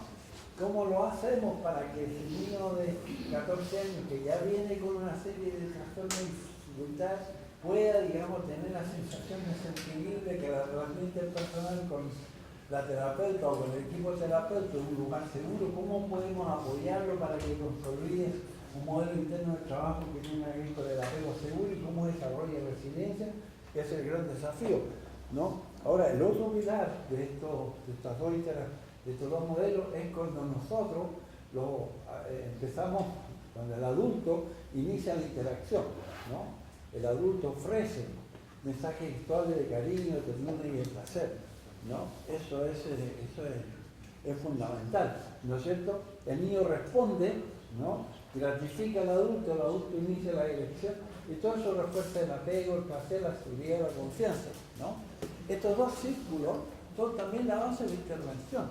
Ahora, ¿cómo lo adaptamos cuando trabajamos con adolescentes, cuando trabajamos con papá, cuando trabajamos con mamá? Cada uno se la arregla como puede. Pero si uno lo tiene claro, ¿no? Que en el fondo la traumaterapia, como nosotros la concebimos, es aportar esos dos insumos relacionales, satisfacer necesidades, ¿no es cierto? Satisfacer necesidades desde la necesidad de ser confirmado la legitimidad de ser un ser humano, una persona, ¿no? Y al mismo tiempo, digamos, de poder interactuar positivamente, digamos, con las personas, ¿no? Entonces no es manipulación ni seducción, ¿no? Cuando uno le dice al chiquillo, qué guapo estás hoy día, o no, te queda bien la camiseta, o qué sé yo, cuando uno conota positivamente los logros, ¿no es cierto? Tiene mucho que ver con estos dos ciclos, ¿no? Con estos dos ciclos, ¿no? Ahora, lo que pasa es que, desgraciadamente, el gran desafío es que primero el niño tiene que desarrollar una confianza mínima con el profesional para que te crean. Porque si no, tú le dices, tú me lo estás diciendo porque para eso te pagan.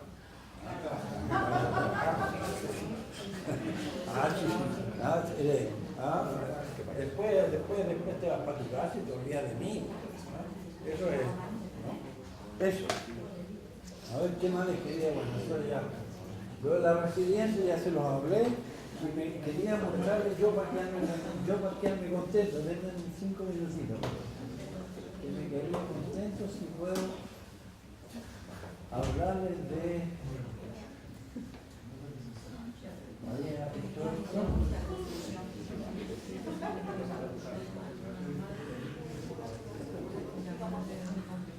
esto me da más. Denme 5 minutos porque